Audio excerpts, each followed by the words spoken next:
ठंड में खांसी, बलगम और सांस फूलने से परेशान है? इन्हेलर नहीं, घरेलू उपाय आजमाएं।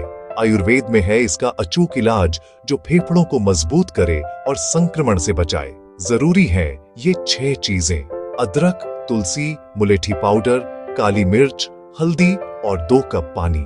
इन्हें बर्तन में डालकर 10 मिनट उबालें, फिर छानकर थोड़ा शहद मिलाकर गरम गरम पीजिए।